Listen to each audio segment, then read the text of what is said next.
Hey Cam, how are you, man? Doing good, man. How are you? Missed y'all.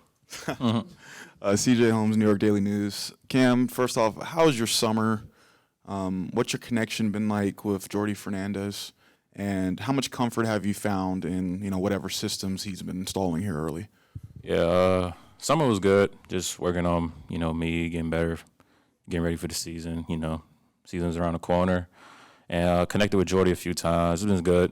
Just knowing, how he sees the game, how he views the game, his concepts. So still learning those and still figuring everything out. So, just hopefully we clean it out when the season comes. So just still learning how he wants things done and how he views things.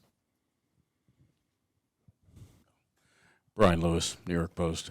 Cam, this is twofold. I mean, you talked about getting to know Jordi a little better and him getting to know you. When we were speaking to him, he was talking about scoring being your superpower, but he talked about you becoming even more efficient with fewer dribbles.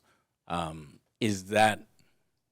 you had a chance to really kind of dig down and see how he sees using you and helping you reach that other level of efficiency? And the second question is, obviously, you are extension eligible.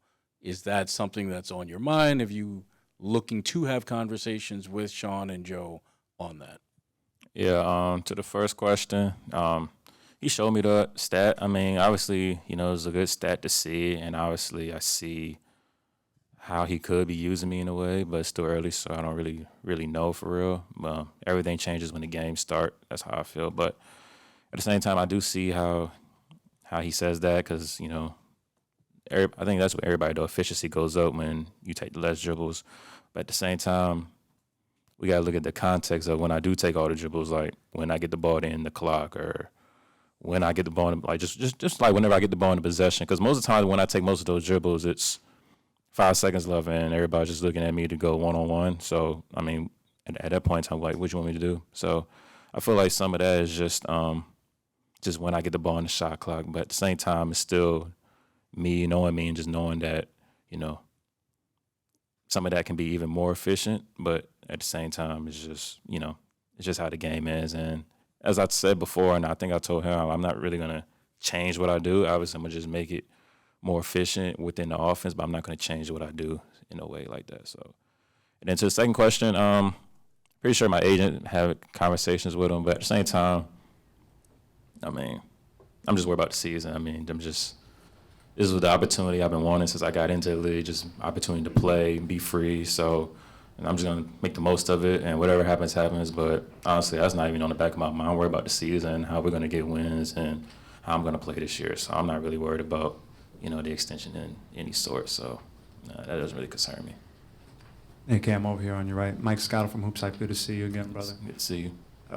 The other day we had talked to Sean Marks, and he was talking about looking for, like, the future Nets. Like, this is going to be a year, obviously you're part of the rebuild, but also an evaluation. I'm curious for you, two-part. One, what do you make of that statement? And two, for you, I know obviously Brian touched on it a little bit about it being a contract extension eligible year. How do you feel like you can, I guess, show that you are one of those building blocks that the team can look forward to towards the future?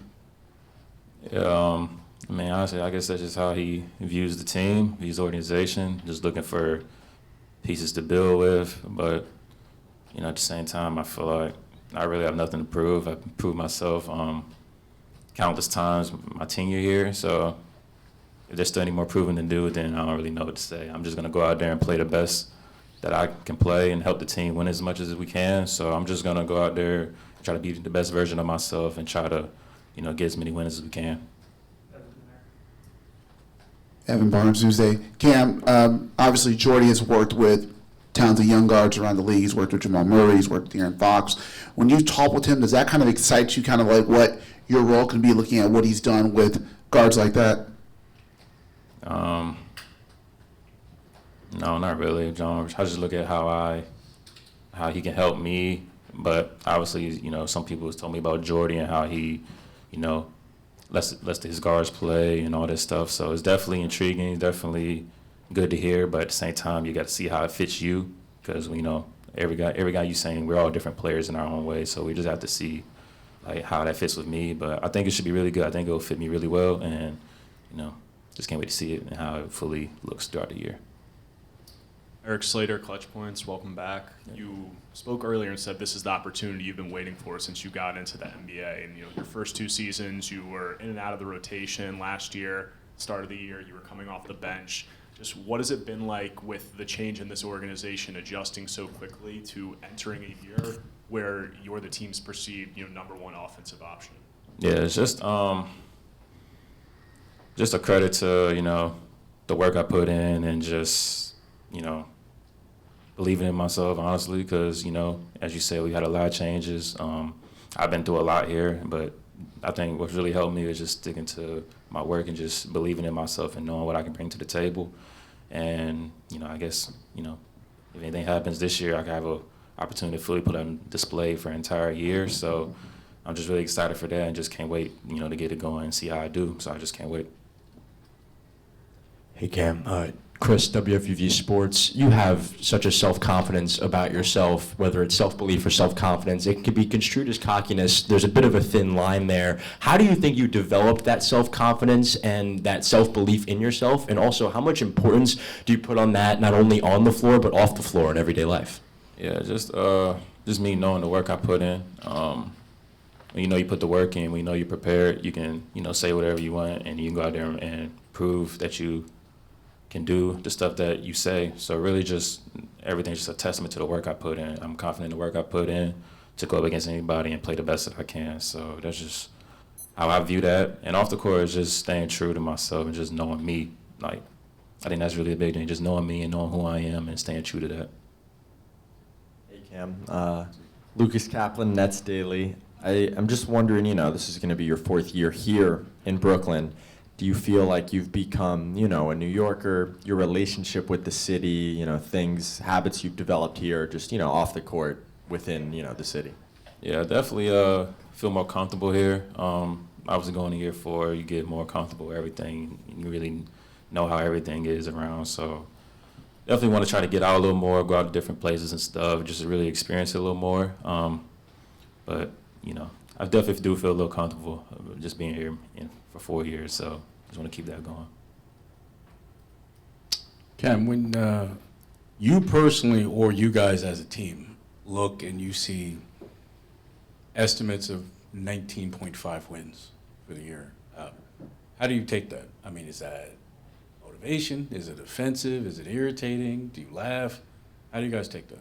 I can't speak for anybody else, but I look at it as motivation. I've always been doubted, like ever since I've been playing basketball. So whenever, I see something like that or my mom tell me about it, I always just laugh. But then I always keep a mental note in the back of my head and just try to prove everybody wrong. So that's just how I feel. I just use everything as motivation for myself and for the team. So definitely laugh, but it's in the back of my mind as motivation as well. Hey, Cam. Jake Nissy from the Daily Mail. You mentioned earlier about feeling like you don't have to prove yourself at this point and, not needing to kind of prove your game to people. You've had these 40-point performances that obviously maybe Nets fans have taken notice of, but maybe around the league, maybe not as much. Do you feel like kind of your game has kind of been under the radar around the league to other fans or maybe not gotten the respect that you feel like it deserves?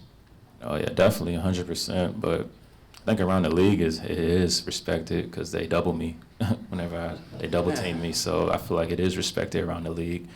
But as far as the fans and stuff, like just the plain NBA fans, I mean, obviously it goes under the radar because, we haven't really won much since I've been here. We won a little bit. But at the same time, I feel like some of them really do, really respect my game and take account of just the casual fans who don't really know or watch the Nets really. So I feel like real NBA fans know and take respect to my game and know what I can do. But, yeah, that's it really.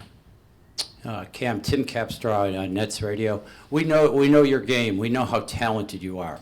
And you're coming back leading scorer. Do you feel a different responsibility, not just playing, and not just playing the game and scoring, but just around the entire team right now? Do you feel different in your leadership that you have to provide? Yeah, definitely. Like you said, different roles for different years. I feel like this year I'm more of one of the leaders in a way. So, if I say something, then I'm pretty sure most of the guys will listen and respect what I'm saying because, like I said before, I don't really talk much, but when I do say something, I feel like the guys will listen and actually really take account of what I'm saying, because I don't say much, so they really respect what I say. So I just want to use that and just try to keep growing in that role, keep developing me a better leader, trying to talk more, develop in that way more. So I feel like this is the year to do it, and I can really, improve on that. So just can't wait to see where that goes. Cam, last year we saw obviously more facilitating. You showed a little bit more of that, and you talked about how the more opportunities you get, the more you can show that. So I guess how do you try to build on that this year, where obviously you have to show it, but now do you think that it's going to be a little bit more comfortable for you showing more of the facilitating in those other areas besides just scoring? Yeah, definitely more comfortable this year, just seeing how the defenses were guarding me the second part of the year. Well, a little bit before, like the first part, but mainly into the second part of the year.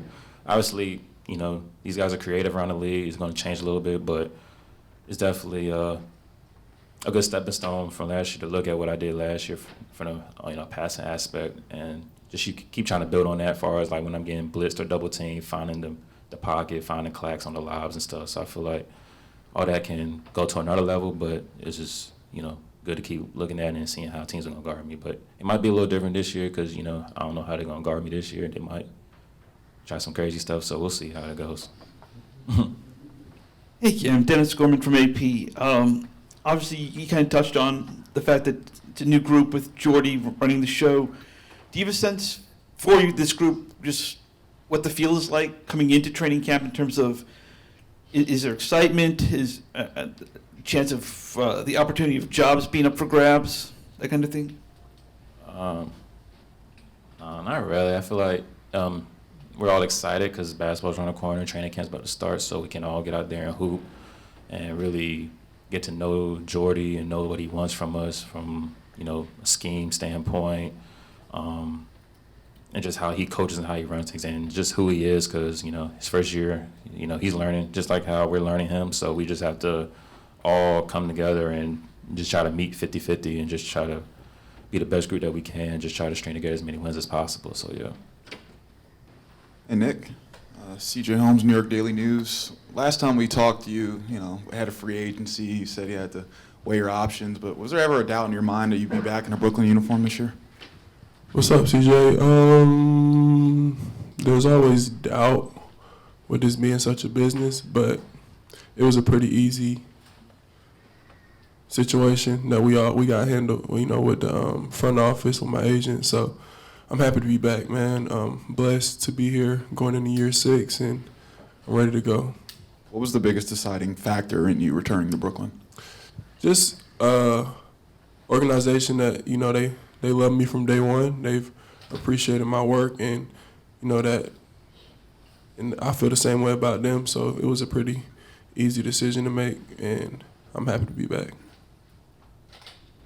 Hey, Clax, Chris with WFUV Sports. You said it just now. You've been here a long time now. You're the longest tenured net on this team. Can you just talk about your point of view on the city when you got here and your point of view on the city now and just how much it's changed? Yeah, it's definitely grown on me.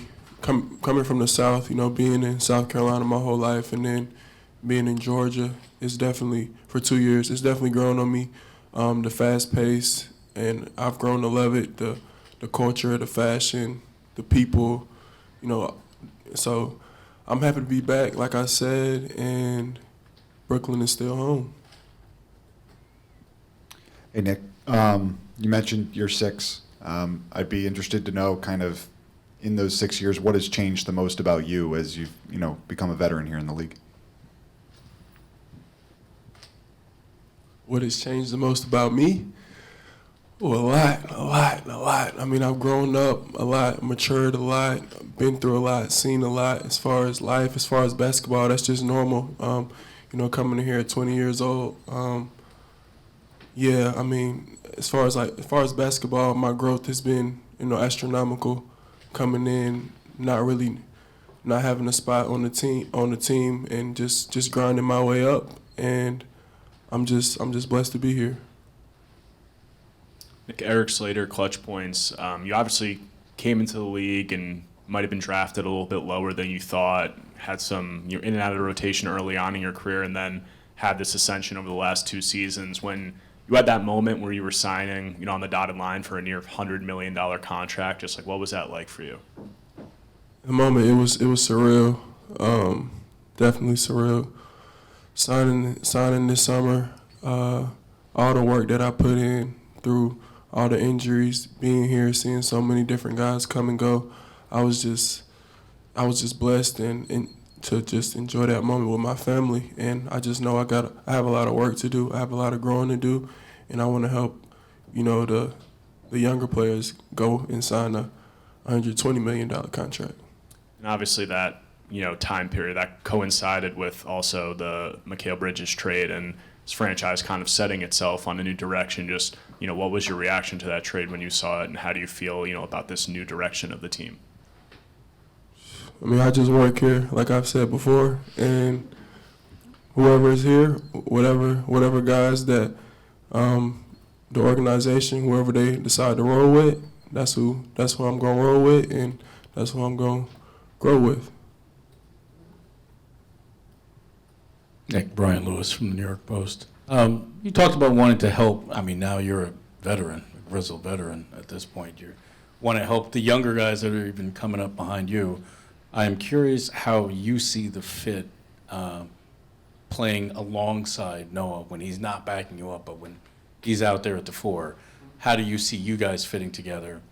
And a quasi-related thing, how do you see your fitting in with Ben? Because there were times last year where that was a struggle to space the floor when you guys were on the floor together. Yeah. So as far as Noah, I mean, that's like a seamless fit. We're both from the South. We both, have similar mannerisms. Like it's easy. He listens. He wants to learn. He wants to be great. So it's easy for us being on the court together. I think you saw that towards the end of the season last year. We put together some pretty good games. So I'm looking forward to continuing that relationship on the court. And then with Ben, the better he's feeling, the better it is for everybody. With him being in attack mode, with him being aggressive, and also do the same thing, we'll be able to make that work. And obviously there may be some challenges, but there's also a lot of positive things that can come from that also on the defensive side of the ball. And that's for the coaches to figure out, and that's for me and Ben to bring the best version of ourselves every time we're on the court together, or even when we're not on the court together. Nick, kind of a two-parter. When Jordy, every time we talk to Jordy and bring you up specifically, he sings your praises. He believes that you can be a future defensive player of the year in this league. How does it feel to have a coach who has that kind of confidence in you? And what are your overall thoughts on your fit in his schemes at both ends of the court? Yeah, it means a lot having a coach that believes in you, and he said that like in his interviews and press conferences from day one. And now it's time for us to just get on the same page and just sync up. I think it'll be good having some stability from coaches. I've had a lot of different coaching changes, and that's just a part of the journey. But it'll be good just being able to find some cohesiveness with him. And what was the second part again? What are your thoughts on your fit in the systems? Yeah, my thoughts on the fit. I mean, I feel like I can play in any system at this point. I've played with so many different players, played in a lot of different systems, and this summer he came out to Dallas when I was working out, and he showed me some of the ways that he would utilize me, sharpening up some passing, having the ball in my hands a little bit more, and defensively, that's what I do. I'm good in any defensive system. Hey, Nick, Evan Burns, Newsday. You mentioned Jordy kind of talking about passing with you. He mentioned just kind of how much he envisions moving the ball through you more on offense. So for you, does that excite you on the chance to expand your offensive game? And two, how much have you seen what he's done kind of with Jokic and Sabonis to kind of maybe see what he's done in this past coaching stops with big men? Yeah, what's up, man? It definitely is exciting just knowing that, I have the ball in my hands a little bit more on the offensive side. I mean, everybody wants to have the basketball in their hand. Basketball has energy, and the more you have the ball in your hand, the more confidence you have to make plays, whether it's plays for your teammates, plays for yourself. And, those those two guys you named, two extremely talented bigs in our league, and I watch those guys, and hopefully I can utilize some of the ways that they especially the way that they pass the ball, and add that to my game.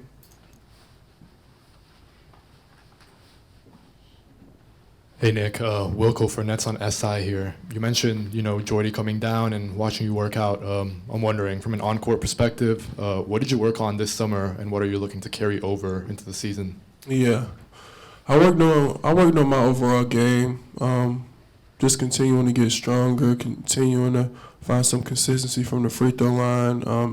Expanding my game, working on my jump shot, passing, just reads, watch some film, so pretty much everything, and also a leap I want to have this year for my personal growth is just being able to help some of the younger guys, being that vocal leader for us on and off the court. Hey, Dennis, over here.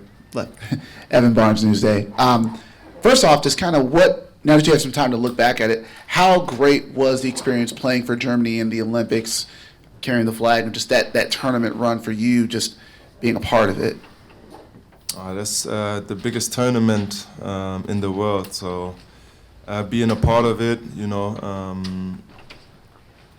was a great experience to share with my teammates, overseas, to go to Paris. It was really a great experience carrying the flag. I think that's probably the most, besides my kids and my family, the most or the biggest thing I accomplished in life. So. Big statement in Germany, and we became fourth. We wanted something else, but that's how sports is. So, but overall, it was a great experience for me. Dennis, back here, Alfonso with the Nets. Talk about how what the transition for your family's been like, being in Brooklyn over the last year. Have they been settling in? How much time are they spending here? We got here yesterday at 2 p.m. So we still got a lot of stuff to take care of, the house and our furniture coming tomorrow. So we still have a lot of stuff we have to figure out. But the kids are here, family here, everybody's healthy. So looking forward to get to know Brooklyn and go to all the great spots.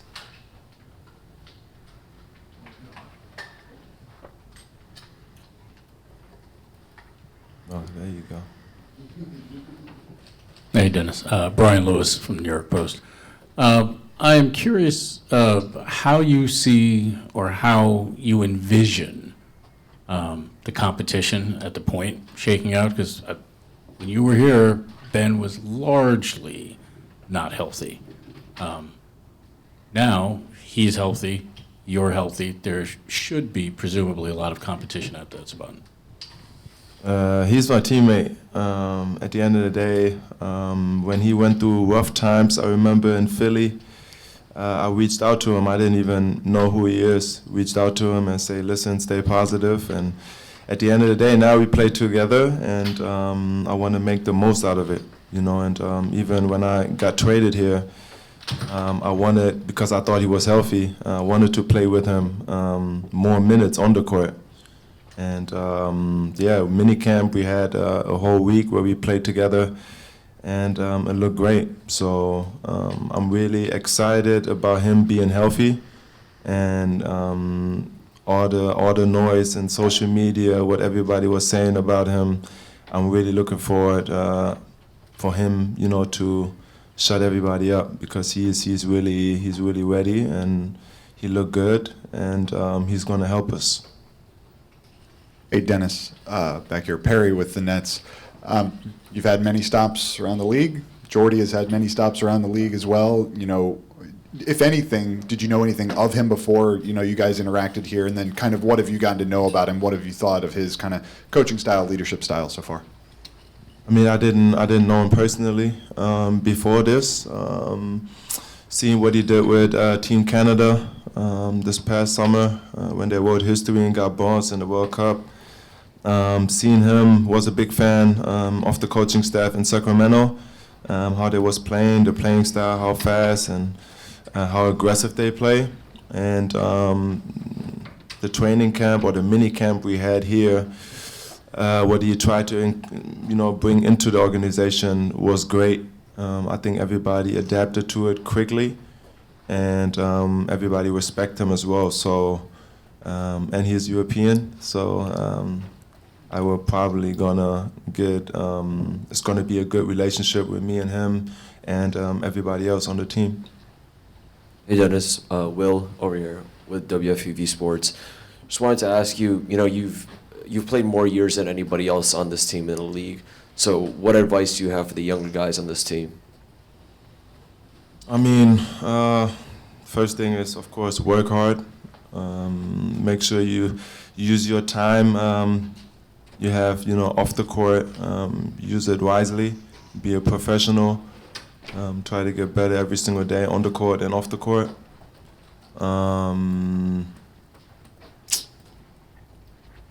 Yeah, and I feel like sometimes when you don't play, and you get in the last 2-3 minutes, people kind of BSing around and not playing hard, and that's the most important. I think that's where coaches look at you and see how you are, the present, how positive you are, and that's a big part, I believe. What you have to do to get on the court and getting the trust from the organization or from the coach. Hi, Dennis. Welcome for Nets on SI. As a point guard, I'm curious, NBA versus FIBA, size of the court is different, rules are a little bit different. What can you say about the differences between, both styles of play, and what can you kind of carry over from this summer and previous experiences to what you're going to do in Brooklyn? It's really, really physical in Europe. They let you play. It's no, sweep through where you get to the free throw line. It's really, really physical in Europe or in FIBA. It's a little different here, but here just the talent and the quality of the players. It's just different. I mean, that's the reason why it's the best, league in the world.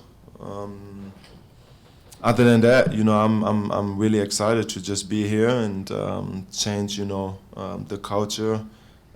What Jordy tried to bring here as well, try to change it and win some games. And of course, it's going to be tough. But if we do it as a team and do it together, I think it's going to be great things coming. Sharif Keaton, Nets Wire. Dennis, not only were you one of the best players for Germany in the Olympics, you were one of the best players in the Olympics. Do you view playing in, FIBA competition, things like that, as you getting more of a chance to show what you can do on the court versus when you're playing in the NBA? No, not really. I mean, FIBA, German national team, we got, the roles is clear, what we have there. And of course here we got a lot of talent, a lot of young guys who are really good, and in Germany it's just the confidence level and how comfortable I am playing with those guys. It takes time, to build up. And in the NBA, I had a couple of teams already, and the NBA is the NBA as well, so it's some really, really high talent guys or quality guys who are young, where the organization is, building on them. And I just understand it, I understand the business, and I'm just trying to be here, being grateful for the moment, being in the best league in the world for 12 years now, from Germany. How I grew up, is no way that I'm, be able to be here anyway. So it's a little unrealistic for me, and I enjoy every single moment I have. It don't matter what type of role it is.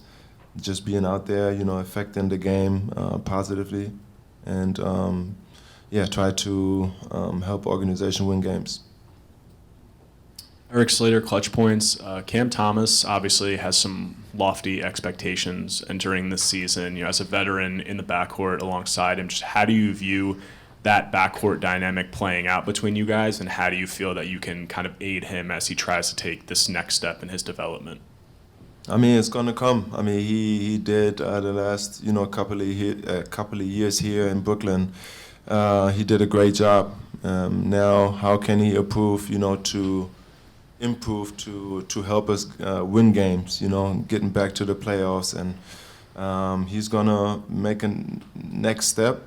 He looked really good in minicamp, and he's ready for the challenge. I just try to help him.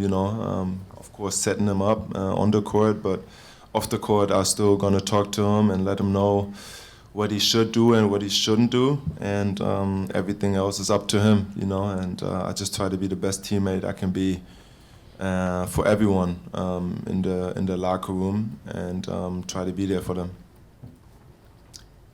Dennis, you've talked about how much, you being afraid, you said how much you want to, stay in Brooklyn and obviously build something here.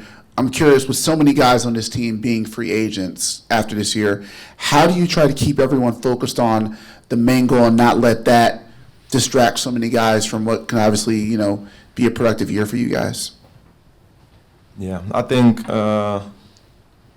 winning is the winning keeps you, people getting paid, people staying longer in the league. I mean, it's just how can we get together that we focus on the main goal, and that's winning.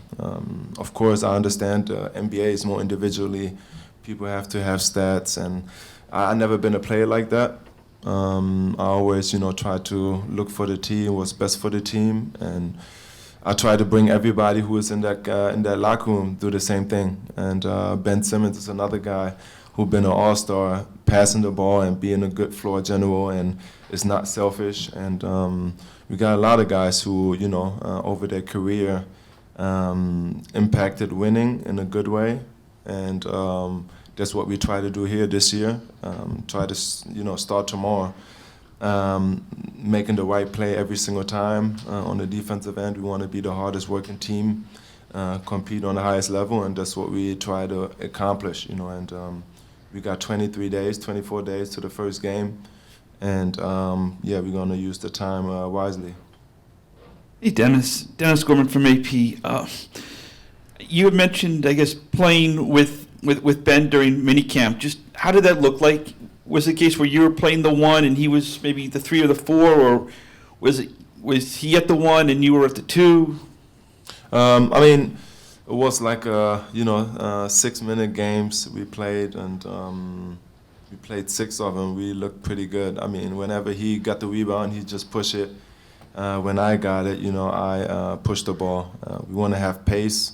That's how Jordy want to play, and whoever gets it, just push it up the court and try to find the best shot possible. And that was really good. We played well, won a lot of games, and we're just gonna see how it's gonna look in training camp, how Jordy wants to play, and then we just go from there.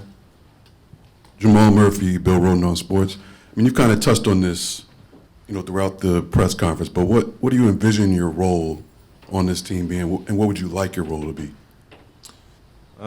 Just being the best human being, teammate I can be. Try to help those young guys, understand what it takes to be here for a long time in this league. Of course, being in games, try to win games. Of course, I always want to win every single game, want to make it to the playoffs, and the only way how we going to make it is when we play together. And if we be united, be as a team, every single game, every single practice, and have a good team chemistry. And that's what I try to bring here.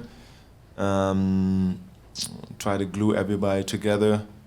And of course, when I'm on the court, try to be positive impact every single time when I step on the floor, and try to find my teammates, score, do all the things what a point guard does, and hopefully win a lot of games. This is twofold. I mean, you talked about, the only way you can make the playoffs, et cetera, and you talked about winning gets people paid. I'm curious, when you guys see odds makers or whatever projecting you guys to win 19 games, is that something that motivates you guys as a team? Is it something that you take personally? I mean, when you see that, how do you respond to that? I mean, I've been underdog my whole life. So at the end of the day, it's motivation. We just gonna keep our head down, work, and try to find connection with everybody, with coaching staff. They knew. Then of course the players, and I mean during minicamp, like I said, we started early. We did a great job there, and it's gonna motivate us, and we just gonna go out there and compete on the highest level, and try to win as much games as possible. And in the minicamp, I mean, were you frequently playing with Ben, or did they usually split up? No. Or you usually split up? It's switched. We had, I think, 3-4 sessions of playing days, and it switched. But it still was, when I played with him, I think it was first day, played like 6-7 games, won the whole tournament. We played well together. CJ Holmes, New York Daily News. Question for both of you. Just, after, productive summer from all accounts, Jordy said you guys put in a lot of work this summer. What are the vibes like around the organization, the locker room, and how are you guys both feeling as individuals? I think the vibes have been very good. The energy around the entire facility has been high. Everyone has been getting better, coaches, players, and we all just been doing it together. I feel like the entire summer has been an opportunity for us, especially all the young guys who went through summer league and been working out here in the summer. There's a time to bond, create that, that link between all of us that we need to have to be successful, and it's been fun to do. For me, I'll just say I feel like, us being here every day this summer give us the real chance to just, trust each other. Us being comfortable with all the work each other has been putting in. We've seen the work. We've been here all summer. So just being, like I said, just us being more comfortable and, knowing the work that we've been putting in, especially when you see the older guys, when they come back, they've been putting in their work. So it just makes you a lot more, I would say confident when you go out there and hoop with those guys. But like I said, the vibe here has been amazing since we've been here, especially with the older guys, the new coaches, and can't complain. Dariq, what did you take away from your summer league experience, and what's been the focus for you since? So obviously for me, I know it wasn't the summer league I would have liked to have, but like I said, the thing I got to take out of it, I've been injured for 2 years since, coming out of college. So for me, I just looked at it as a stepping stone for me to just get back, feeling my body and trusting my body, I'll say. So like I said, just going out there after summer league, I made sure a lot of the stuff was just, mental, going out there, making sure I trust my body, making sure I'm not second guessing things, making sure I'm playing fast and instinctive. And that's pretty much all it was. Have the coaches kind of laid out a plan for you in terms of getting you back into the swing of things? Right now, they've been, like I said, they've been keeping it consistent with just, like I said, getting healthy, and that's what I've been doing. So right now, it's been more so they've been telling me every day, just trust your body. Each day they see flashes of what Dariq could be, and then there's some days where it's got to be more consistent with it. So I'll say just continue to trust in my body, and eventually it lead back to me just, like I said, feeling how I was before the injury. Hey guys, Lucas Kaplan, Nets Daily. For Dariq, kind of on that note, when you are watching your play in the past, practice, the season last year, whatever, how much can you really take away from on court, certain things that you need to get better at? Is it hard to evaluate that because of your injuries, or are you still kind of learning lessons in that sense? I mean, when you get drafted, there's always, from this time you step foot on, whatever team you are to now, there's always room to, to grow, especially if I didn't play a lot of games. I could look at the time frame of the games I did play and get better from those, even if I wasn't moving the best or wasn't the healthiest, still things to learn from in terms of just, being in the right spot on defense, always making sure, you're helping the helper. If J. Lowe's the low man, I got to have his X out. So just like I said, just looking at stuff you can get better defensively while, not worrying about too much offensively, because that'll come with me just feeling better. So like I said, just making sure I'm in the right spots, doing the right thing all the time on defense. Jake Nissy from the Daily Mail. Just with you guys getting to know Jordy and the new coaching staff, what, if anything, has been the biggest differences that you've noticed from the new coaching regime to the previous coaching regime for either of you guys? I would just say everyone's been just consistent about getting better every single day, whether it's on the court, off the court, mental, physical. Jordy's been doing a great job instilling that we have to get better. And as young guys, we've been in here all summer, and our coaches have been here all summer with us as well. We're seeing them every single day, and everything's been at a high intensity rate, and I think everyone's just been dialed in, and it's just a good feeling to have. You sometimes can't put it into words, but you just can feel the shift in the gym, and it's going in the right direction. And for me, I'll just say the main thing is just, with the coaches and stuff coming in, I'll say how much Jordy preaches development. That's been the biggest thing for me, just to come in and see how him, and as well as, usually you have one coach saying development and a lot of other coaches saying, a bunch of other things, and just to see how they're all on one page, all preaching development, getting better 1% better each day. That's just very promising for young guys like us to come into the league and know that we got coaches that's, preaching development and, looking forward towards that. Eric Slater, clutch points. Dariq, obviously coming back from an injury, takes a little bit of an extended time to get back physically, and then you have the on-court skills, aspect of it. Had a little bit of an extended period now, so entering training camp just physically, where do you feel your body is at entering the season? Right now, and I'll say it's time for me to, get back to showing, what Dariq can do, and that's, like I said, I've had 2.5, 3 months after summer league to ramp up, so now it's just more so going out there, playing hard, not worrying about, things, not second guessing, and just making sure I go out there and, playing the way Dariq can play basketball. Like I said, the biggest thing for me is just trusting my body, and I feel like that's what I need to do in order to have a successful training camp. Hey, Jaylen, Alfonso Pozo with the Nets. Saw you out there with the camcorder. Talk about, the vibes and how important camaraderie is, in this time of year, with so many young guys on a team, and you being one of the, leaders of the young guys, with more experience. It's very important. I feel like all good teams start somewhere, whether it's, you look at teams that all have young guys, they all come together and they all find some way to be familiar with one another. And I come from college, and when we were able to win a championship, I look around and all those guys are my brothers, and every one of us knew that we had each other's back. No matter if it was a guy that was in the starting lineup, a walk-on, it didn't matter. And you just want to create good energy in the gym no matter what's going on. And I feel like today, being media day, it's a great day to have just good vibes, good energy, let everybody know that we're ready to start training camp, and we're having a good time while doing it. Hey, this is for Dariq, Chris Carino, WFUV Sports. Dariq, either personal, individual fans of yourself or net fans, there's a lot of people really excited to watch Dariq Whitehead basketball this year. Kind of comparing it to not only this year, but the last couple years of your mental headspace heading into the season. How much has it improved this year with just your physical health being better and just the situation in general? I'll say the biggest thing is always confidence. Like I said, coming on to before Summer League, I had just got off the rehab table. I wasn't able to do much. So that was just more so, like I said, getting my feet wet, and us having these past 3 months to be able to go up and down and play. And, like I said, you see Jay Will, playing against Jay Will every day for 3 months, that'll get you better and also, gain you a little bit of confidence, playing against such a great player. So for me, the biggest thing I'll say was just going in here confident. And, like I said, if that's the biggest thing, and if I go in there with that mindset, then that'll eventually lead to me being, the Dariq that I know and you guys know I can be. Evan Barnes, Newsday. You guys just mentioned how much Jordy is preaching development. With this team kind of going into kind of a new chapter or kind of a rebuild of sorts, how much does that focus on development excite you guys as young players, knowing that there's a lot of opportunities for you guys to grow this year?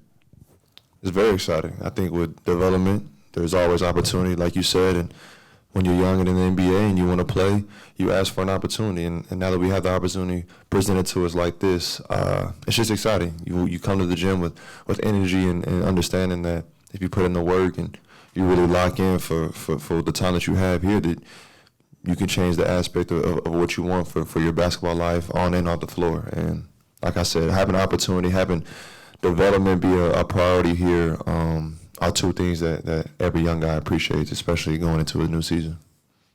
And for me, I'll just say that's kind of like, being a young guy and coming into the league, that's kind of like music to your ears. You got a coach who's preaching development. You got a coach who's, huge on young guys, and you come in here and just be able to prove to him and gain his trust and show what you can do. And like I said, for most of the part, we've been here all summer, him each day showing what we can do, in the gym Monday through Friday, I should say. And just, like I said, continue to stuck it out. So, like I said, it's huge for us just knowing we got a coach who preaches development. And for us as young guys, it's a huge opportunity for us to go out there and show this season. Hey, Jalen. Perry Mattern with the Nets. Now that you're a little bit further away from the end of your college career now, you think about end of Kansas career Jalen and kind of current Jalen. What are the biggest differences, maybe on and off the floor? Definitely maturity, my awareness of the NBA. Obviously in college you have a perception that you think the NBA is, and when you get here you realize that dudes are a lot more faster, better, and quicker than what they look like on TV. Especially going into year two, you just continuing to get better, continuing to try to get more comfortable in playing in the NBA, playing against the best of the best guys every single day.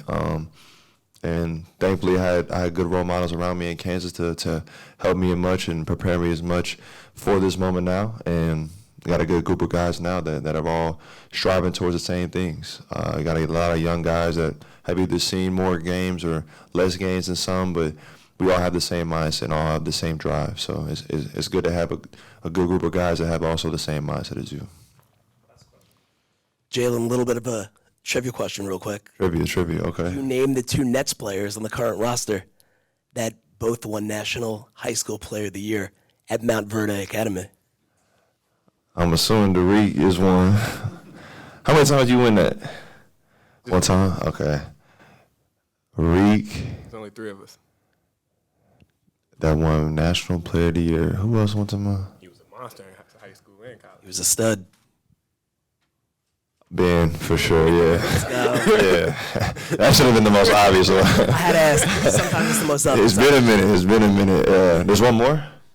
You said 2 or 3? Two. Okay, yeah. Okay, bet. 2 for 2. Good job. There we go. Cam, Evan Barnes Newsday.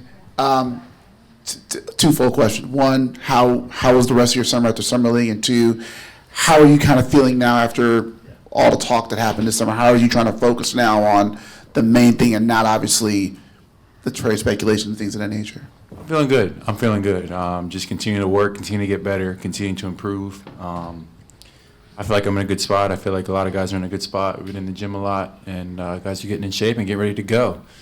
Along the lines of speculations and whatnot, they're always going to be there. And like I told you before, it's just keep the main thing, and control what you can control. And right now, it's being a Brooklyn Net, like I said, being a Brooklyn Net and being 100% here. And I'm embracing that, and I'm really excited to be here, and I'm really excited to work with Coach Jordy and get this thing going and establish who we want to be.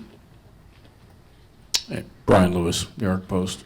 You talked about keeping the main thing, but I'm curious, when you see the outside expectations and projections being as low as they are, do you guys use that as motivation, or do you just chalk that up to people expecting so many players to be traded? Yeah. You just can't even listen to that. I mean, you go and watch, talk show TV and everything that goes on, and you lose yourself in that. Sometimes, I've been in situations where I've heard them say things situations that I'm involved in that I know not to be true. So, it doesn't have any bearing on what we do. The outside noise, the trade speculations, everybody that's here, and you have these conversations, and they're grown conversations, they're adult conversations, they're serious conversations, and player to player, we've had them. And I think the one thing that I can gather from it is that we're all embracing this challenge, whether people say we're going to win games, we're not going to win games, and expectations, this guy's going to play, this guy's not going to play, this guy's going to get traded, this guy's not going to trade it. It doesn't have any bearing on what we do right now. Zero. What we have right now is the group we have, and our job is to go in there and compete. And on one hand, it's, you say we have low expectations, then we just get to come out and play how we play without, all that added stress that can come with that. So for us, we could use it to our advantage. Use it as a chip on our shoulder, and use it as a weight off of our shoulder to go and just play how we do. Hey Cam, CJ Holmes, New York Daily News. Do you guys feel any kind of void in the locker room not having Mikel entering this year? A void? Yeah, maybe just like, emotional void. I know you two were obviously close. I wouldn't say it's a void, man. I mean, obviously, Kel and I were really close throughout our years, and always somebody that definitely brings a positive vibe to the locker room. But as teams evolve, then personalities evolve and flow evolves. So he's somebody that's going to be missed as a teammate, as a friend, as a brother, obviously. But for us, it's not even something that we're thinking about. So it's not even something when you go in the locker room, and it's not even like we have like a little locker with his, memorabilia in it or anything. Page's turn, his Page's turn. He's fully bought into what's going on there. We're fully bought into what's going on here. So it doesn't really factor in as much as that. Cam, Alfonso with the Nets right here. You find yourself as a veteran on this team and someone who had a pretty significant role early on in your time in the league. How do you help that? How do you help the younger guys that are battling for time or minutes on this team? One, I try to let them know that I'm here if they need to talk about anything, anything from my perspective, anything that I've been through, anything that I see. And two is just stay focused, stay locked in. It's not really about instant gratification in this league. It's about proving yourself day in and day out and taking advantage of opportunities when they come. And I feel like my whole career has been based off of just that, taking advantage of opportunities. That's how I found my way onto the court in college. That's how I found my way onto the court in the NBA and ended up, being able to compete for more minutes and compete for starting jobs and such and such. So I think our guys have their heads are screwed on straight. Our young guys, they work, they put in the work, and they don't expect much. You don't ever hear them complain about playing time. You don't ever hear them complain about this, about that. They just love the work, and I think that's a great quality that all of them have had so far. And Jalen, Dariq, Noah, they spent time in the G League last year. Never heard them complain about it once. They come up to the NBA games and they're ready to play when their number's called. They compete, they play hard, they do what they're supposed to do, and on games that they don't, they're supporting the team and being there. So I really appreciate them for that. It makes our job as older guys a lot easier. It's not like you got to wrestle with them to get them on board. So their futures are all bright. All our young guys, their futures are bright. Hey Cam, Lucas Kaplan, Nets Daily. Kind of going back to your first response about the talk and what people project. I guess more, you're a fan obviously of basketball, of the league. You have thoughts on the type of coverage of the league you like to see, where, a kind of media is just in a general sense, how you've seen it evolve maybe, in your time in the league? Ooh, that's a tough question. That's tough. I just try to stay away from it. I try to stay away from it for the most part. You can get too caught up in it. And, it's media. It's designed to engage and to highlight maybe the highs and the lows and to give you, whatever side of the story, might best fit whoever's narrative that's telling it. It's just the nature of it. And especially when you talk about, it's entertainment. It's part of our entertainment. And if we're being frank, our league is an entertainment-based league. And so, our job as the players is to kind of focus on our specific job. And, and that's getting better and working to the best of our abilities and ignoring kind of all that outside noise. So when it comes to what, I don't really like to listen to much of it at all. Cam, Eric Slater, Clutch Points. We spoke to Sean Marks on Thursday, and obviously, you talked about the speculation, and there's going to be plenty of it. He said, given that, it's important to have an open door policy, especially with the veterans, and kind of welcome some dialogue. And he said, he had spoken to you, and so I'm just, what did those conversations entail, entering the season? The conversation, from my point, without going too deep into it, was just letting him know that.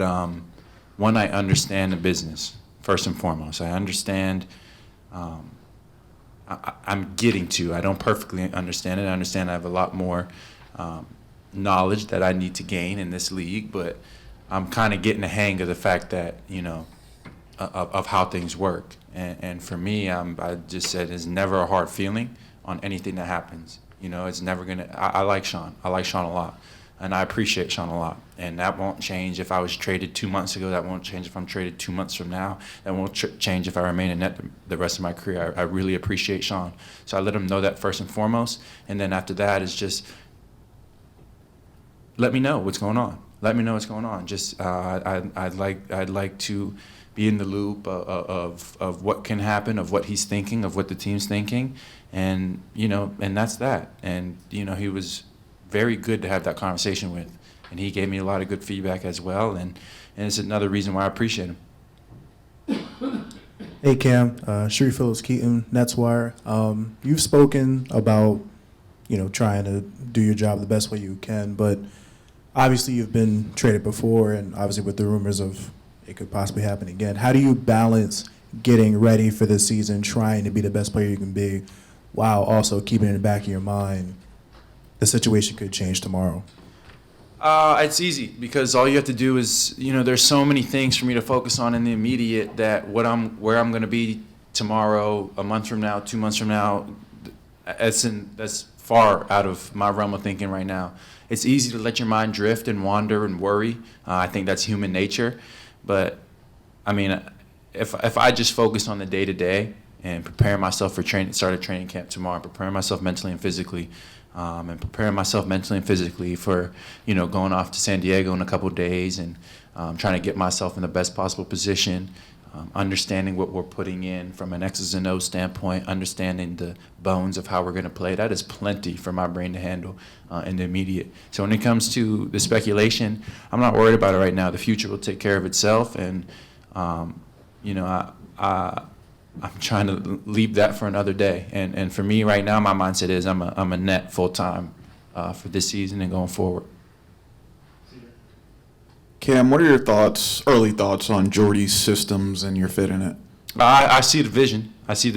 And you know, I've watched him coach a little bit this summer, and just trying to get a feel for how he operates, for, you know, his maybe his mannerisms on the sideline, or how guys specifically are playing, and I think it's good. I think it's something that I'm going to really like specifically. I think it's detail-based, which I like, and, you know, he's really emphasizing certain things offensively, certain things defensively, and I like that. He has some non-negotiables, and I think it's going to be good for us.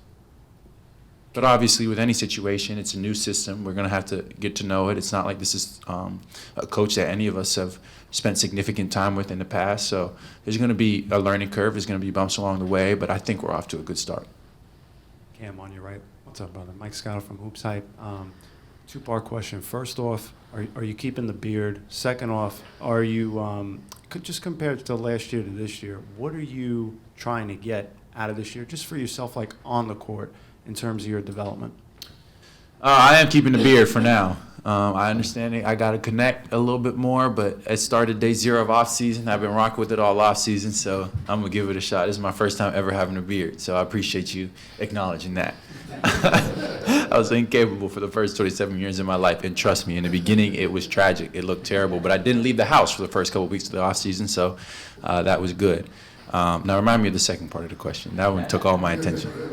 Just for your development. My development, absolutely. You know, one thing I didn't really feel comfortable with last season, I didn't get into a great rhythm. You know, whether it's injuries or whatever happened in the course of the season, anytime I felt like I was getting to that rhythm, and I can point to 5, 6, 7 times, it was like, okay, this is the point where, and then it's like, you know, knock me back down a couple steps, get back to the point. This is where I'm going to turn the corner, and it just didn't happen. But that's the nature of it. You have to learn how to deal with that and learn how to effectively get back to that rhythm as quick as possible. So my goal is just establish that rhythm and obviously prioritize health and being available for the entire season, and just letting them fly, man. Letting them fly and having fun, getting back to having fun hooping. Hey, Cam, at this point in your career, how do you balance knowing what your strengths are, knowing what you can contribute to a team, your role, I guess reputation kind of being well-defined, while also having that drive of, you know, I do want to get better at certain things and maybe expand my game and whatnot? I think it gets easier now than when I was a little younger.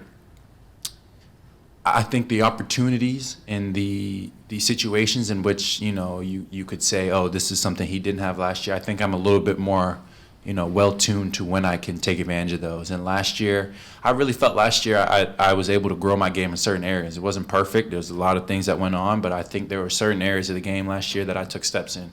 And my goal is to get better at those and take a step, across the board in everything, rebound the ball better, be more efficient, be more consistent, and be a very viable playmaking option, be able to, do a lot of different things and guard too. And so I'm looking to take a step in all those. I feel good going into the season. I'm excited. And, it's all part of the journey, man. It's been the same journey since I was 7, 8, 9, 10, just getting better and enjoying it. It's a game.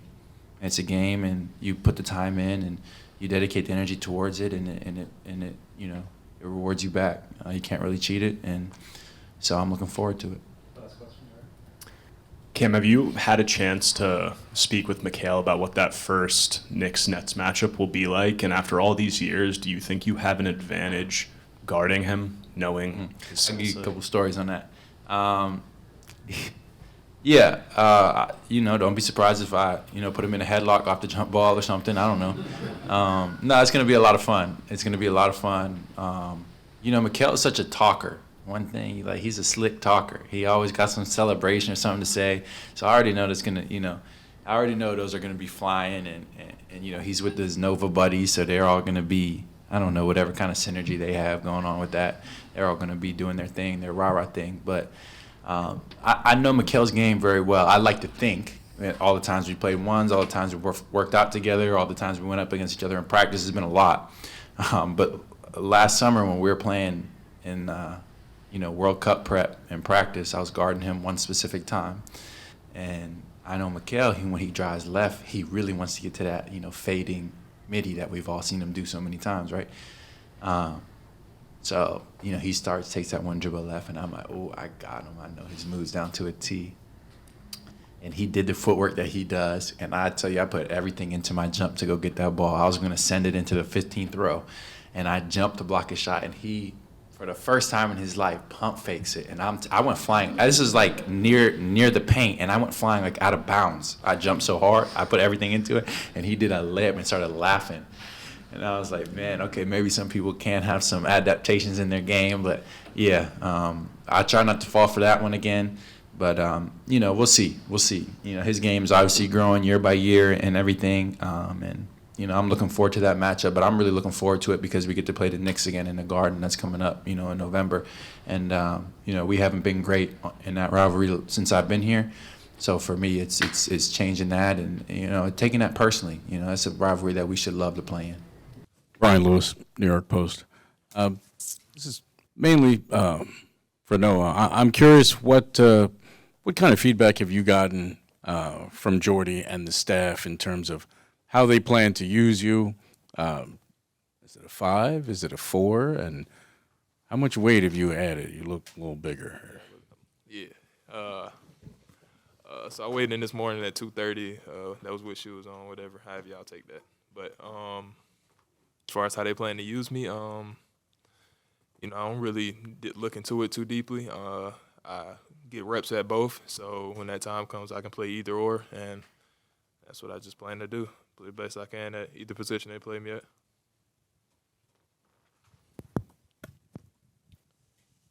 Trendon, Alfonso Pozo with the Brooklyn Nets. Talk to me about what you learned last year and how you plan on applying it this year. Just that I was playing a lot. And I have to playing a lot of different positions. Pretty much on ball a lot at the point a lot, and I just learned that I could do it. That was my first year, really just playing on ball that much, probably since college, and just coming in the league. So I came in as a rookie as a 5, and then transitioned to a 4 as time went on, and then last year was like first time just sort of playing the point, but. Just learning that I could do it, and just feeling comfortable within myself and then within my game, and just playing off the guys that's here, and I felt comfortable doing that. So look forward to bringing that, to doing it again this year. Evan Barnes, Tuesday. Noah, for you, I guess, now that you look back at your summer a little bit, your summer league, how do you feel you can grow from that even more? Obviously, now that you both up, but how do you feel you can grow more from what you did in the summer league getting ready for your second year? What stood out to me is, just being able to play, for one, being conditioned to be able to play at high speeds for a long time, and then, playing the right way every possession, not forcing nothing, just really playing the right way, and then staying locked in mentally, officials, not getting out the way with all that.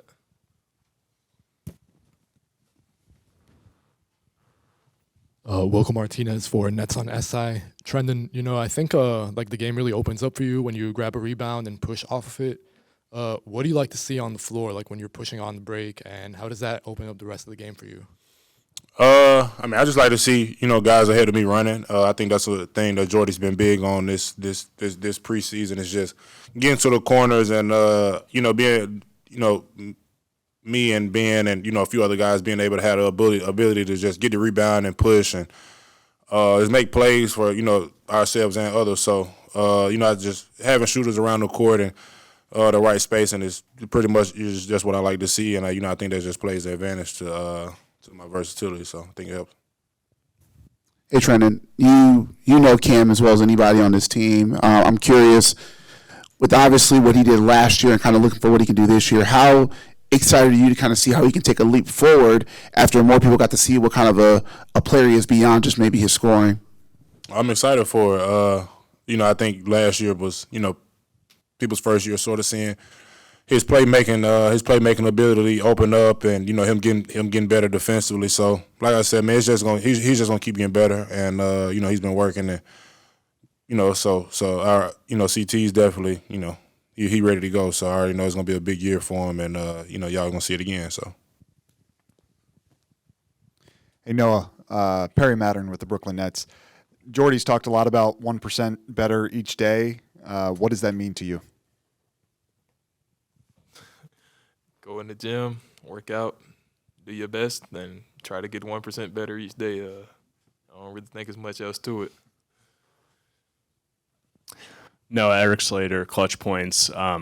Nets obviously brought back Nic for this season. Playing alongside him, potentially a guy with his defensive skill set and some of his growing offensive skills, just how do you feel like that can kind of help aid your development and maybe unlock some aspects of your game? Well, guarding when it's a rim protector behind you is always, a good feeling. You can always get into the ball more. If you get beat, you're not, you're not just lost just yet. So that's always a great aspect. So I'm excited to be looking forward to playing with them. Then offensively, just figuring it out, being efficient, effective, and finding ways. Hey, Lucas Kaplan, that's Daily.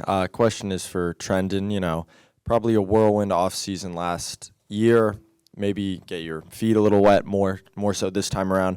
I'm just curious about your relationship with the city, with Brooklyn, maybe, getting to know it a little more and what that's been like. Man, it's been good. Like, obviously I had a decision to make this off season on, whether I came back or not. And, man, the fans is great. The culture is great here. So I think, my second year here, I'm going to be more comfortable just navigating around the city and get more comfortable in the city. But, I love it, and it's been going good, so it's cool. CJ Holmes, New York Daily News. Question for both you guys. When we talked to Jordy last week, he said, regardless if you're a young player or a vet, he's not promising anything to anyone. No minutes, no spots. When you hear that, what are your thoughts? It don't really concern me. You never should be promised minutes in any situation anyway, so go in, especially the camp, with the mindset of, I got to take what I want. I love it. That's how that's I mean, that's how I want it. Just tip the ball up tomorrow and just let's just work towards what we're trying to work towards. But I seen that he said that, so I love that.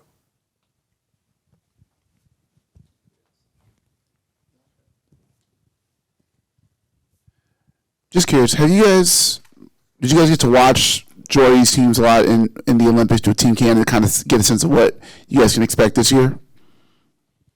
Yeah, I watched. I think I watched a few of the games. I watched the one where they lost to USA before the Olympics started, and then I watched them in the Olympics a little bit. But I know he's a real defensive-minded coach. Obviously, he has a great energy to him about himself. So I know he's defensive-minded, and as far as his offense, he just wants pace and space. So definitely, I watched some of his teams, and obviously him coming from Sacramento, they're a great defensive team also. So, and I know he had a lot to do with that. So, yeah.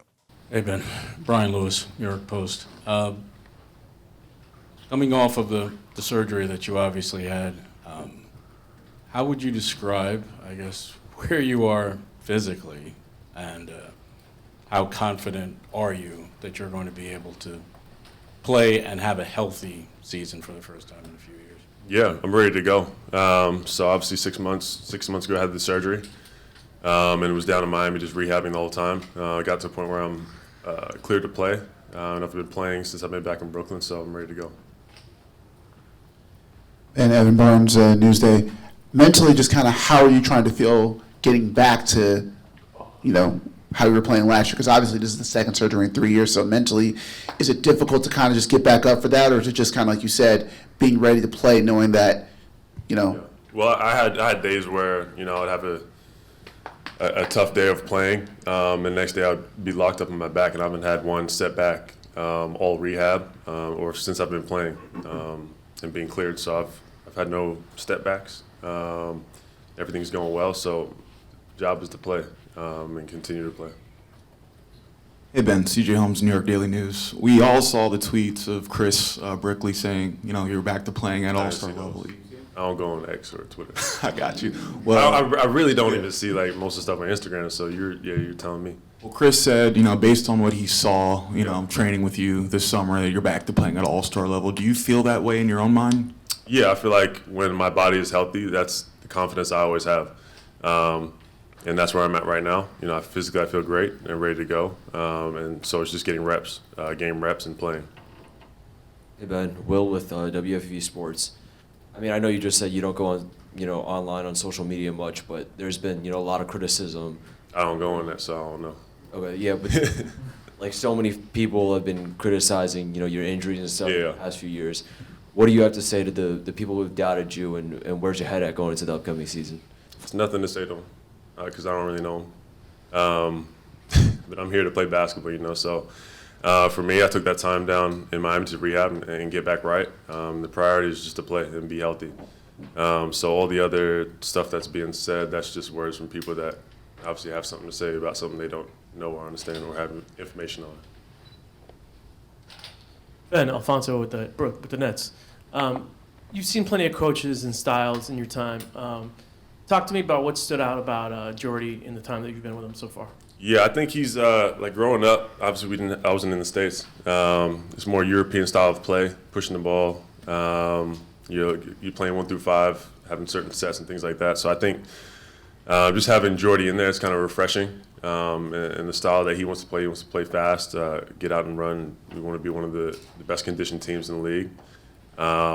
And then just focusing on details. We have a younger team, so I think it's just important to get those details down and a lot of reps. Hey Ben, Lucas Kaplan, Nets Daily. When you go through injuries and the specificity of what you've talked about, how do you not, I guess, lose the love for basketball? Might be a bit dramatic, but you know what I'm getting at. This is like, for me, it's hard to do your job when you're injured, right? So I've had about 1.5 years or 2 years of just back and forth with the back injury and then the knee, and finally being in a place where I'm able to compete. And then working my game every day and have no setbacks. So for that part of it is easy for me now. Just going into this year and being healthy and being prepared and ready to go, and just having the expectation to play. I don't really think about anything else. Eric Slater, Clutch Points. This is the second back surgery that you've had, although I think in a different part of your back. Was there anything done differently from the recovery process standpoint this time that inspires hope of a different outcome? Yeah, I think just different eyes, different surgeon. Honestly, compared to the last surgery, I feel a lot different, a lot freer. Didn't have any setbacks, like I said, throughout the process of the rehab, which is the most positive thing for me, which tells me that the surgery was successful. Bob Windrum, Nets Daily. It's been a tough couple of years. How would you characterize the Brooklyn Nets as an organization in terms of supporting you throughout what is obviously difficult for you and difficult for them? Yeah, I think it's been difficult on both ends, but overall they've been great with the support.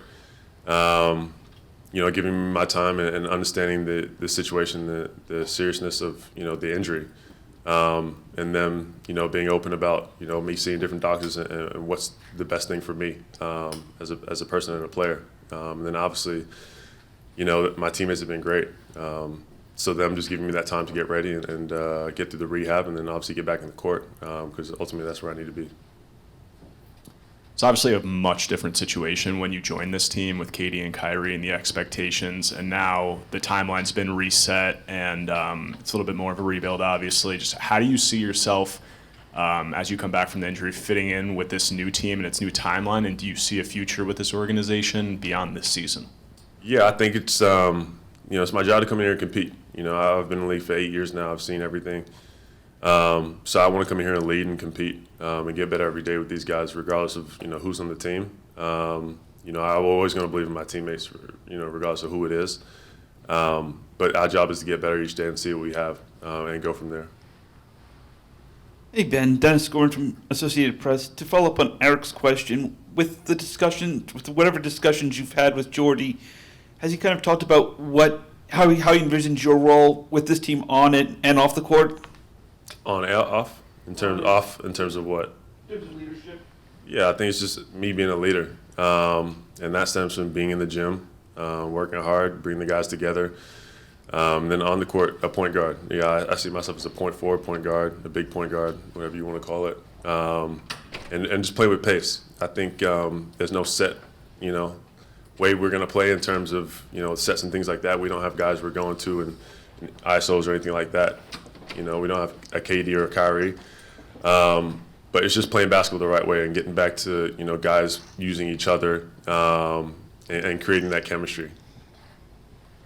Chris Carino, WFUV Sports. Ben, throughout the afternoon today, we've heard multiple players talk about the 1% better mantra that's gone around the last couple of weeks here. What has that meant for you, especially in such a state of improvement that you've been in the last month? That's been my whole thing all summer.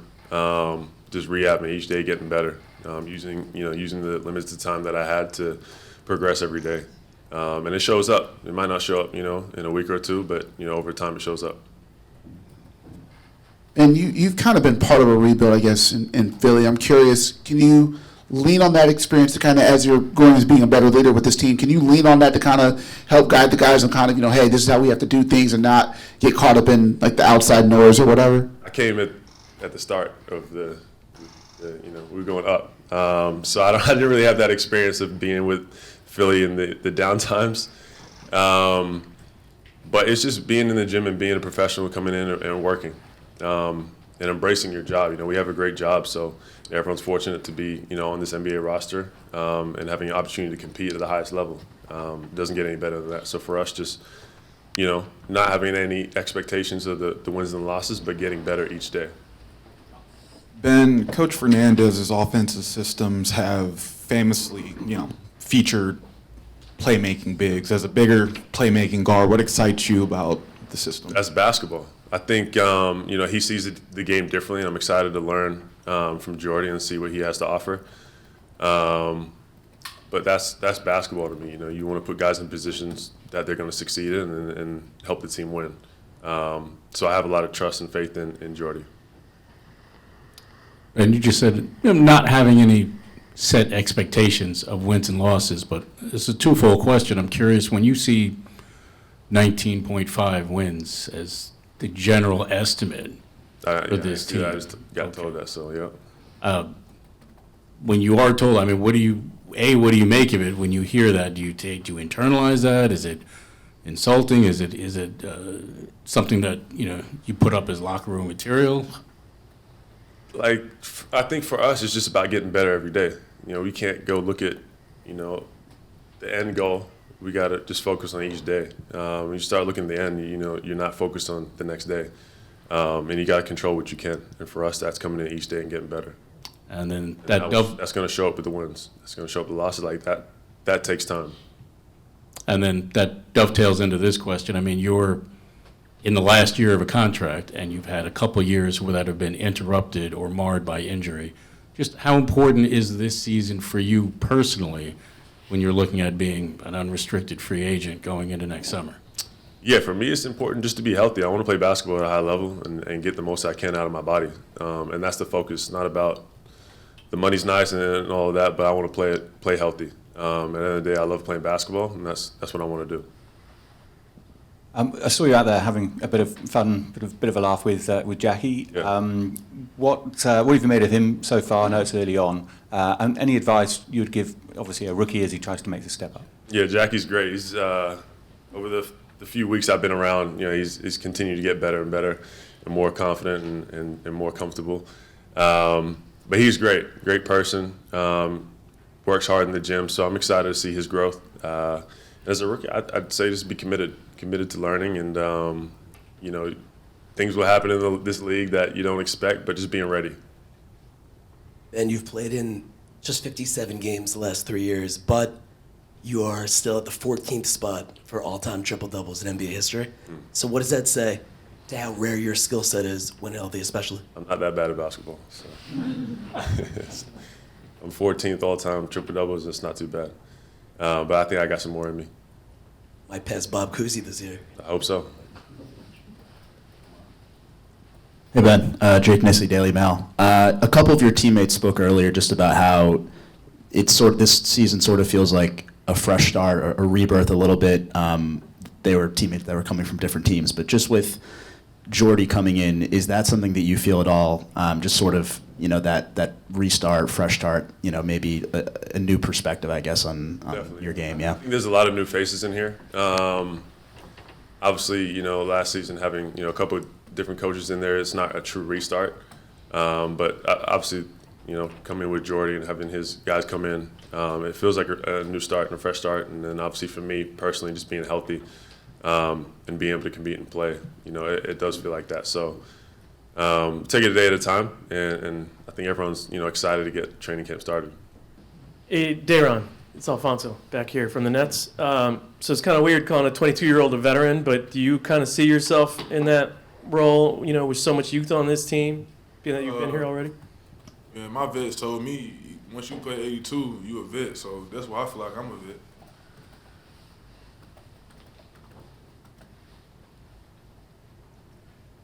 Ryan Lewis, New York Post. Joe, I mean, kind of following up on that, I mean, as a grizzled veteran, and there's a couple veterans on this team that are that had either been involved and seen their names involved in trade stuff, or are expiring contracts, or both.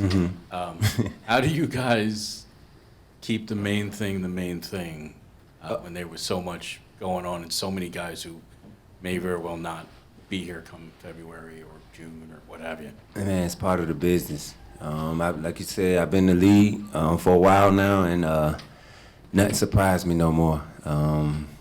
I was honestly, I was with Mikal when he got moved, so I didn't think I was. I mean, I thought, you know, there was a chance that, you know, I may be moved, but, you know, all I could do is be a professional, and that's come in shape, come in ready to play, and be where my feet is. So I just wanted to make sure I was, you know, in the best condition and mentally ready for this year.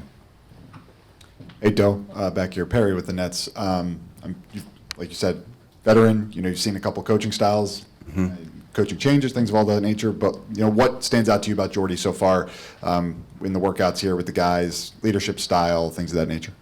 His competitive spirit. You know, coach. You know, coach like dogs. He like when we going at each other. You know, he like the energy. He like to give energy. So, and he really attentive to details. And so I've been loving it, especially on the defensive end. So we've been doing defensive drills all summer. Just trying to incorporate them and trying to make sure I incorporate them in my workouts. Hey, Dale. Evan Barnes, Newsday. With the Nets kind of going into this space after trading Mikal, they're now, there's been talks of rebuild and everything. How do you guys try to stay focused on, what this rebuild could mean, whether, guys are trading or not, but how do you guys approach this rebuild of kind of like a fresh start, or how do you guys see it? To me, I don't look at it as a rebuild. I'm trying to win, especially if Ben, if Ben is Ben, I feel like we got a good chance to win some games, so I try to, you come into the season with 1 foot in, 1 foot out like that, it's hard to be, to be you, so I just try to go all in and be 2 foot in and just try to get as many wins as we can. CJ Holmes, New York Daily News. Dariq, lots being said about this team's win projections. I don't know how much you're on social media, but do you find that disrespectful, the way people are talking about this team right now? Yes, I find it disrespectful. Yes, just because we ain't got a lot of guys that people don't know, doesn't mean that we only win 19 games. Like Doe was just saying, like you can't be 1 foot out, 1 foot in. You know what I'm saying? So, like I'm just like Doe. I don't look at it as rebuild. I'm trying to win every game possible. You know what I'm saying? So I just feel like a lot of people gonna doubt us, and we just gonna show them. No expectations, man. Playing with the church's money. Jamal Murphy, Bill Roden on Sports. Where you at? Dariq, what are you expecting this year for yourself, production-wise? In the time that you're in, you usually put up some pretty good numbers. What are you expecting this year? Man, no matter how many minutes I play, I'm trying to, be double machine. Shoot, I can get in 10, I can get in 10. I get in 15, I get in 15. But I'm just trying to be double machine and try to help the team win every game. Hey guys, Lucas Kaplan, Nets Daily. It's for one or both, whoever wants to answer. Now that you've been in Brooklyn, you've been in New York a little while, how have all your relationship grown with the city? What's it like to live here, enjoying it more and more comfortable? Come on, man, don't come on my block, man. You know what I mean? Nah, I'm in a good neighborhood, man. Great neighbors. I got everything I need on my street. That's new to me. Having to leave your street. You can go. You eat healthy, Italian. You can do everything on the laundromat, everything on the same block. That's man, it's crazy. So you got everything you need in walking distance. And that New York energy. I feel like everybody grinding here, and I'm starting to embrace that. I feel like everybody always grinding. That's why everybody. It's a mentality in New York. It's a mentality. It took me like this year for real, like to start embracing it. My first 2 years, I used to be homesick, but once I started going outside more, walking to the stores instead of, just trying to drive everywhere. Uber Eats and stuff like that. I've been actually going to the places, you know what I'm saying? Like, I'm loving it a lot more. Like Doe said, like, I just love the energy and, like, the people. And it's like something in New York you're going to see every day that you won't expect to see. So. It's for Doe, Eric Slater, Clutch Points. We spoke with Sean Marks on Thursday. We just asked Cam about it, and Sean said that it's important to have a dialogue with the veterans. Given all the trade speculation that there might be during the first half of this year, just wondering, have you spoken with Sean, and how are you feeling about entering the year with all of that in the air? Yeah, I spoke to Sean, spoke to coaches. They've been very open and I appreciate that, because a lot of times in this league, coaches won't say nothing to you, and they just try to sweep it under the rug like your name ain't all over the internet.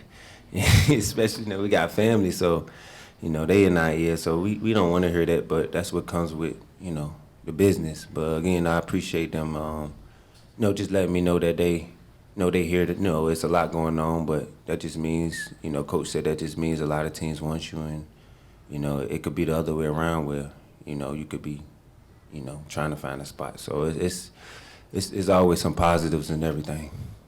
Brian Lewis, New York Post. This is more for Bogie. I'm just curious. Well, first, welcome back to Brooklyn. Secondly, I'm just trying to get a gauge on where you are physically, how you're feeling, what you are clear to do and able to do. Thank you so much for Warm welcome. I mean, as you guys know, I had a surgery on May 1st on my foot and then also on my wrist. So my wrist is doing pretty well, and I'm doing my rehab for my foot right now. I'm clear to do some stuff on a court on my own, not playing 5 against 5. So just trying to get better and trying to get back to the court as soon as I can. No, not right now. Not right now. Yeah. Hey, Shake. Perry back here in the back corner. Perry with the Nets. You know, you come into a group of guys, a lot of young guys fighting for playing time. You were once that guy coming into the league, really fighting for playing time. You know, what lessons did you kind of, or what lessons can you pass along, you know, that you remember kind of focusing on when, you know, you felt like, you know, maybe you should be getting more playing time or you were trying to break your way into the rotation? Man, honestly, that you know, good days just add up. So continue to put in the work, regardless of what your situation looks like. You come into the season, you obviously have a vision of what you're trying to do, what you're trying to accomplish, and you got to be able to keep that mind frame regardless of what's going on, because it's a long year. There's a lot of ups and downs. So being able to, you know, stay mentally locked in and being able to stay in that space is probably the most important part.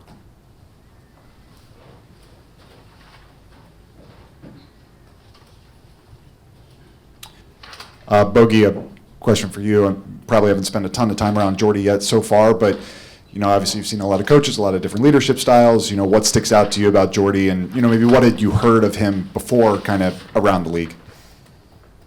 I mean, he's been known as a hard working coach. He's been started from developing coach. Now he's a head coach. It's great for him, but also for us, because we're a young team, so that energy is going to transfer to the floor as well. So just his knowledge about basketball is high. So I think that he's a great coach to be part of the Nets. Hey, Bogey, Evan Barnes with Newsday. I'm curious, has the team kind of given a timeline yet for kind of how you're going to get back with the foot, or is it just kind of wait and see during training camp? Just wait and see how I'm gonna react during the training camp. I will go day by day and see how I feel. I don't have any timeline, or Doug that didn't give me any timeline. So it's basically based on how I feel and how my foot gonna react when I start to play. I don't know, 1-on-1, 3-on-3, and 5-on-5 at the end.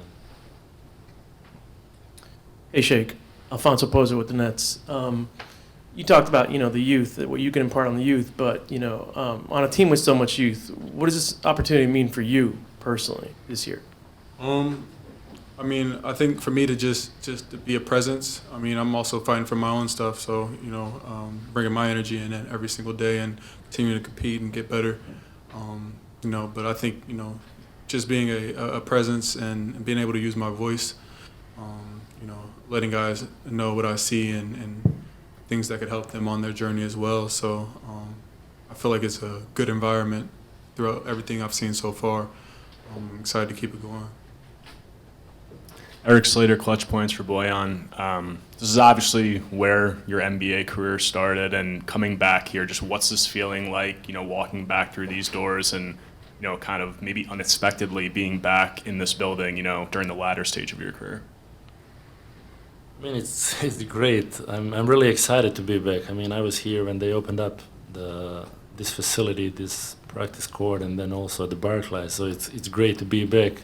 Few guys are left, you know, from that time that I was here. So it's completely different energy, different excitements about the season, about the team that we have right now. So I feel pretty good and pretty confident. Hey, Lucas Kaplan, Nets Daily. This one's for Shake. You know, you're SMU 3 years, Philly 4 or 5, and then you get traded twice last year. I'm sure a whirlwind year, and now here. How has that affected you, you know, mentally? Just what's that experience been like for you? Yeah, it's pretty smooth, you know, just being in Philly and being able to be in one spot the whole time. Last year was definitely a little bit different. I feel like I was able to really experience the business side of the league and just everything that comes with it. So that was definitely in itself an experience, but I feel like it definitely helped me grow. from a mindset standpoint, just knowing what I'm looking to, the way that I carry myself, the way I go about my business. I think, it definitely helped me grow, and I'm thankful for that. So I'm able to take that with me everywhere I go now. Bojan, Alfonso with the Nets. As a European player who's been here for a while and seeing so many European players come into the league, international players, what does it mean to now see, European coaches, kind of take the stage and develop that part of the game, in terms of the international aspect of the game? Yeah, it's big time for international and European, both players and the coaching stuff. We've seen last couple of years, we had a couple European coaches being in charge of the franchises. So it's great to have Jordi here for Spanish. For Spanish basketball, I think that he can bring to this team something different. I know that everything is kind of clear in this league, but just different mindset and different approach to the game that we have comparing to US might help the guys as well. Hey, Ziaire, good to see you again. Oh, man, what's going on? Man, that's crazy. How you doing? I'm good. All right, I guess Evan Barnes from Newsday, I'll just say it. Ziaire, for you, I guess, what was your reaction first when you got traded from Memphis, and just kind of how are you looking at this new start with the Nets? Yeah, I mean, the day it all happened was the first day of vacation, so it was a little crazy day to say the least. But I'm happy to be here. I'm happy for this new opportunity, and I'm gonna miss those guys over there for sure. But it's part of the NBA. We'll be friends for a lifetime. So I'm just looking forward to beginning this new chapter in Brooklyn and proving myself. Chris Carino, WFUV Sports. Ziaire, you've had eyeballs, expectations, opinions. They've traveled with you all the way from high school. Now coming in this new stage, this new opportunity for you in your career, how do you not let that kind of stuff affect you and really kind of just hone in personally? Man, I just stay close to God, keep my close ones close, mom, dad, fam, and that's all I need, man. I got supportive teammates like this guy who got my back, and I'm just focusing on the main thing.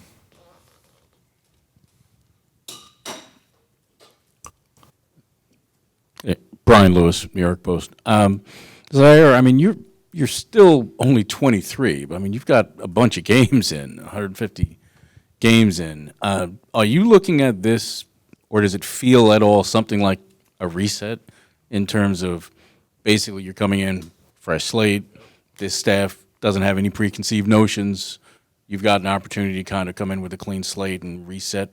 Yeah, for sure. I mean, I know I tell people all the time, I feel like a loose bird finally let out his cage. I love the staff over there. Just some days, I just kind of felt like I was just trapped, So definitely feel a lot more free. Happy to be here. Like I said, the culture is great. Teammates are great. Staff is awesome. So I'm happy, man. I'm just definitely a blessing in disguise for me. Hey, Lucas Kaplan of Nets Daily. For Ziaire, first was Amari beating you in Madden yesterday? He said he was. Oh, this guy is nuts, bro. He won one game. We were playing NCAA. He won one game. Right. We're not gonna talk about what happened after that, though. Okay. I'll let him live. I think that one might have been too many for it. Right. Secondly, just there's talk of moving on, new stop, but what are you proud of, whether on the court, off the court, all of it you accomplished in Memphis? Man, I'm more than anything, I'm just proud of just the long-lasting friendships I made. I was just at Desmond Bane's wedding. Still talk to the guys a lot. The game is a lot bigger than basketball, and just to have those brothers supporting me and still hitting me up, even though I'm not on their team, it means the world to me for sure.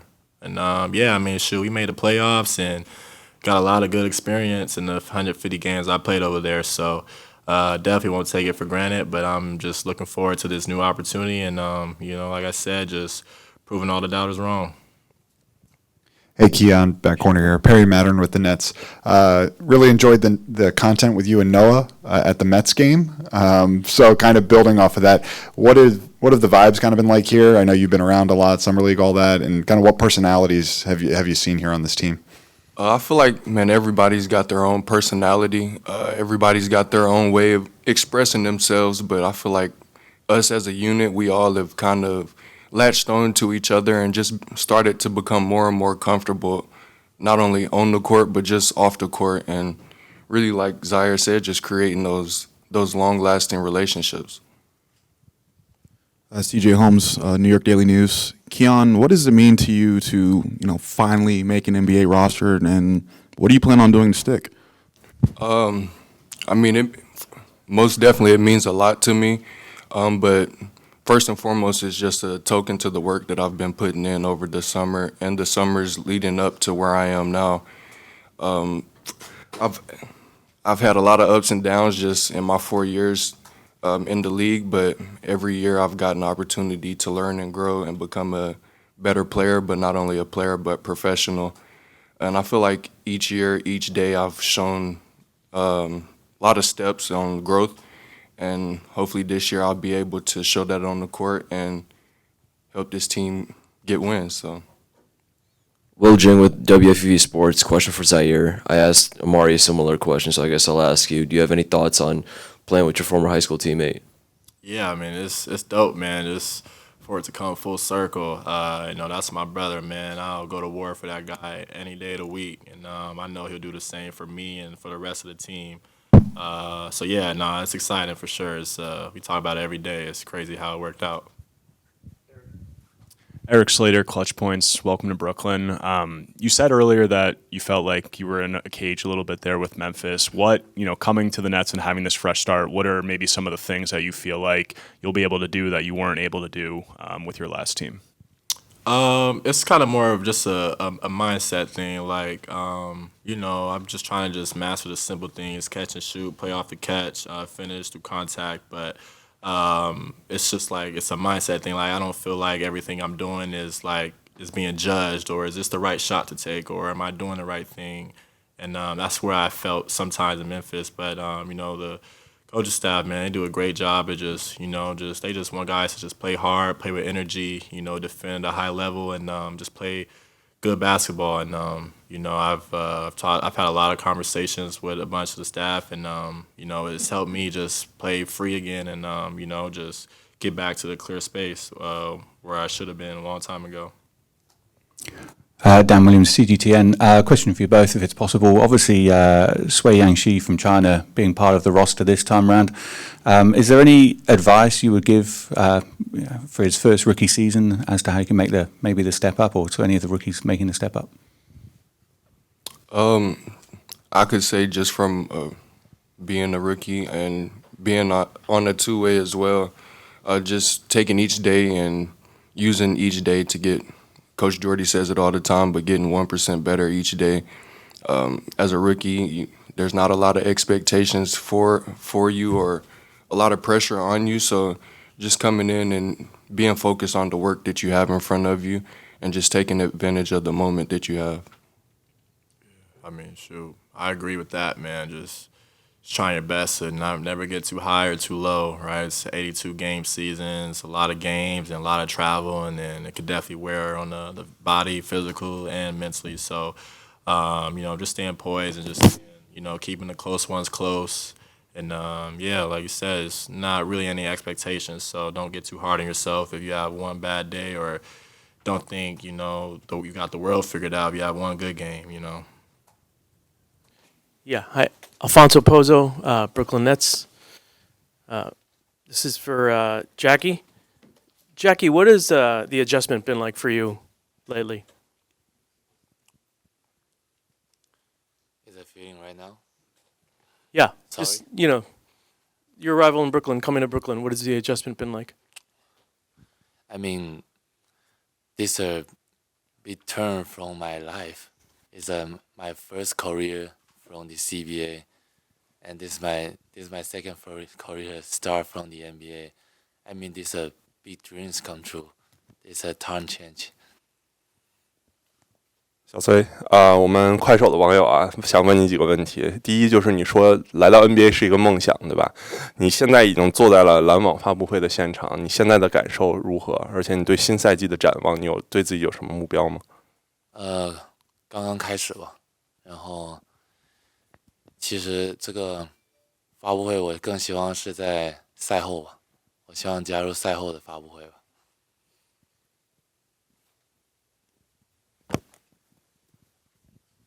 Dan Williams, CGTN. Jacky, what do you hope that your pathway here, obviously playing in the Summer League and what you've had to do to kind of join up with the Nets, what do you hope that does to inspire perhaps other players from China to come and follow your lead? I mean, I've been very a lot experience in these 5 months. I joined the G League and I lost a chance for the men combine and I get undrafted. But I think I play very good when I play the draft workout. I've been the first workout in Brooklyn, and I mean when I went back to the home, I didn't know the message from the Brooklyn. That's a very surprise for me.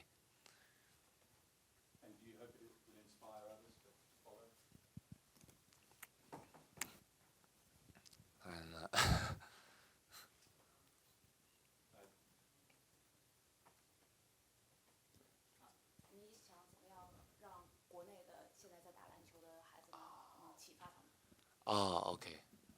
That's a good question. Because in China right now, you have too many students. You want to play the basketball, but you stuck on the homework. You stuck on the lesson on the school. Your family not supposed you to play the basketball. It's not supposed you to play the professional. They think about you don't have the future. You play basketball, but I think the role I went, I play the basketball with the study. I trying to go out. I don't have a lot because my family is not that rich. My dad is like a street basketball player, so I work from the young when I play basketball until I got this. I want a lot of student. If you want to play basketball, you just play. You want to play the professional, you find it a good way. You try to get out. You try to find the NCAA, and step by step, you will make it.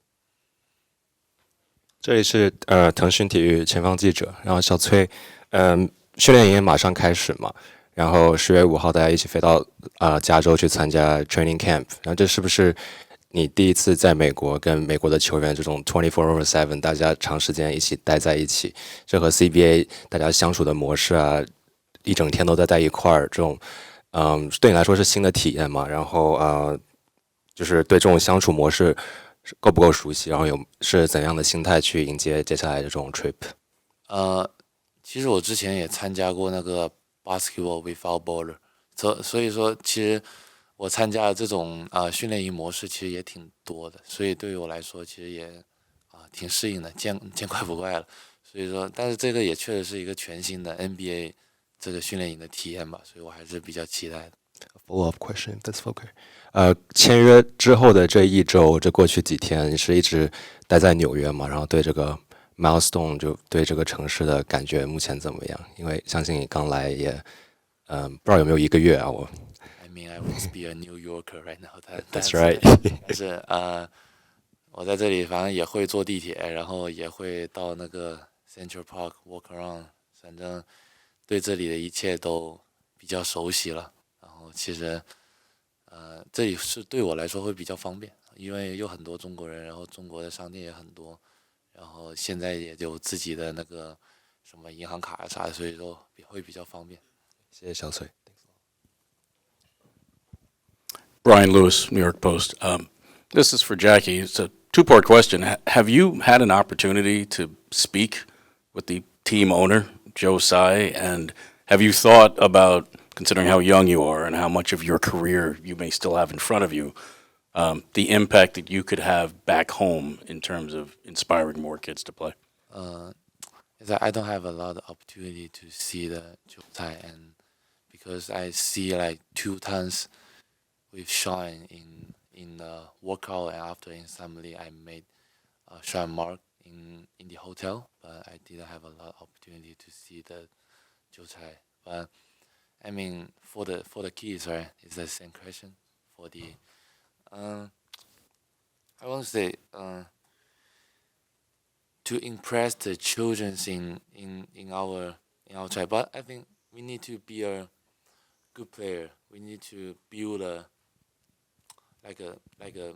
good habit for the young kids, for the young player, because when you be on the top on the NBA, like Danny's in our team, like Ken Thomas, you are the best player in our team. You need to build let us, like the rookie, you believe you are the best player. I need to learn from you.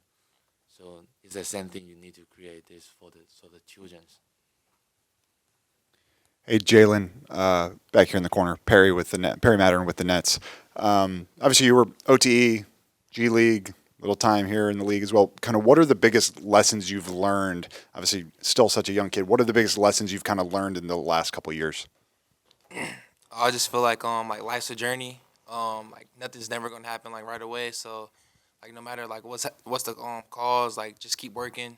Just trusting your work, and I feel like it just leads you to the right path.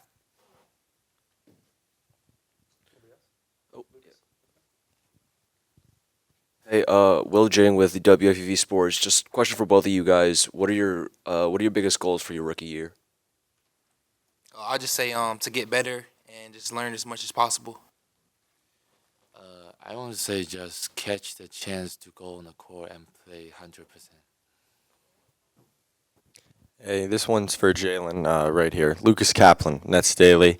Just for you, how excited are you to kind of be with a team that's proven it can use its G League system, its player development, and kind of churn out, high quality NBA players? Is that, something you've been thinking about on your mind at all?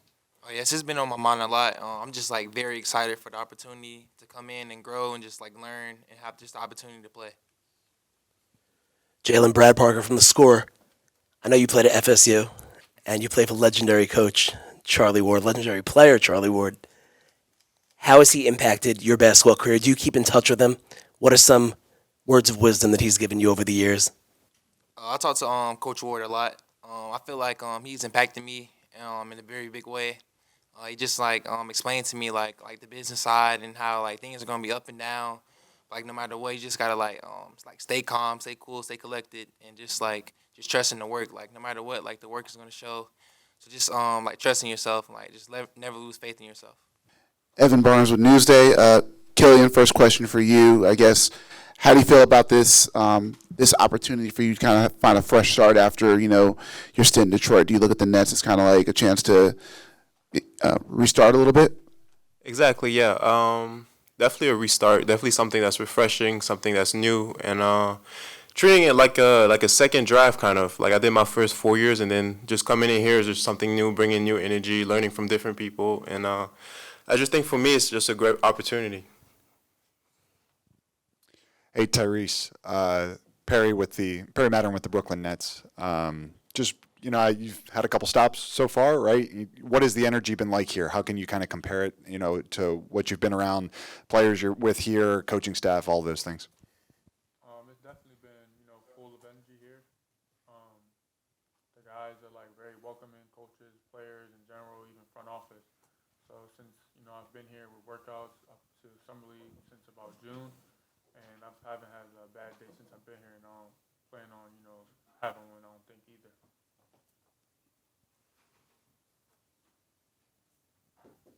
Brian Lewis, New York Post.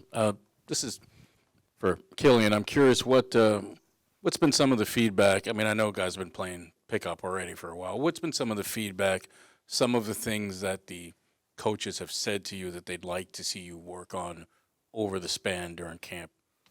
I think one of the main things Coach talk about is just conditioning. I feel like conditioning is we want to be one of the most conditioned teams in the league. Just being able to play hard defense, run the floor, play fast, and things like that. So definitely work on your conditioning, and then just staying ready. Obviously, you're gonna work on your shots, gonna work on things you work on throughout the summer. But I feel like conditioning is really a big part. And leading up to this season, we definitely want to be in great condition.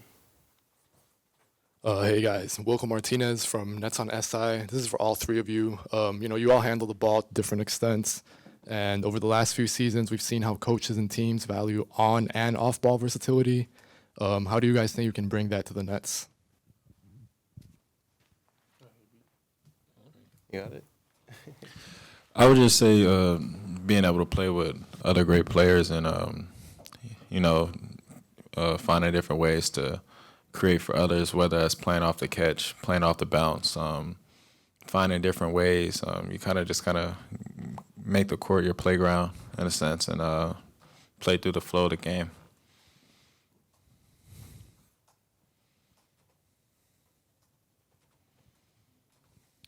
Alfonso Pozo with the Nets. Amari, this is another stop in your career.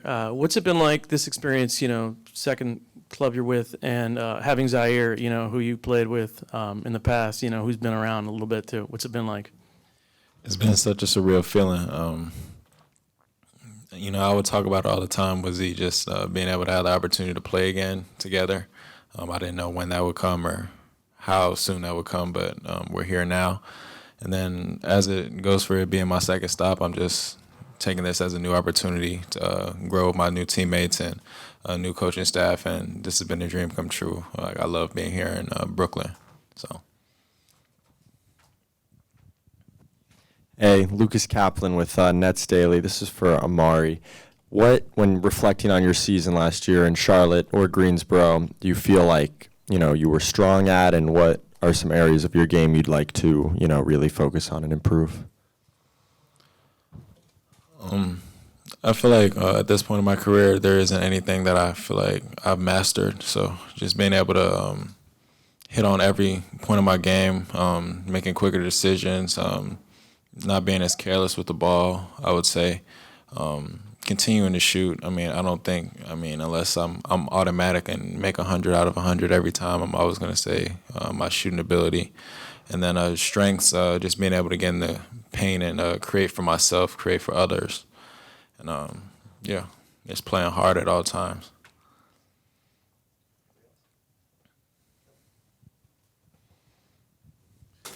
Killian, for you, just what's kind of the mind? You mentioned this is a refreshing start for you, but kind of what's the mindset when you come into the league, thinking that you're going to have this chance with one team, but now you have to kind of restart with the second team. Kind of how do you process that mindset getting ready for the second opportunity?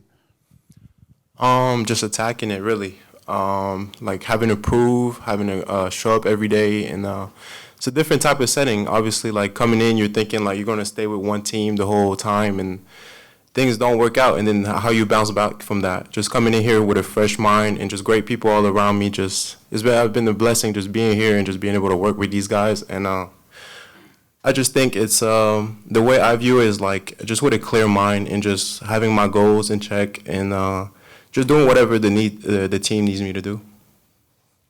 Wilton with WFUV Sports here. Question for Amari. You're getting to play with Ziaire Williams again after playing with him in high school. Any thoughts on that? We were talking about it yesterday while I was beating him in Madden, but I'll say it's been smooth. Just knowing that I have someone here that I already knew prior to coming here, and being able to be on the court with him, still having practice. Like when we met, I was a sophomore in high school, still trying to figure out like my niche or my role, and now for it to all be full circle is a crazy feeling.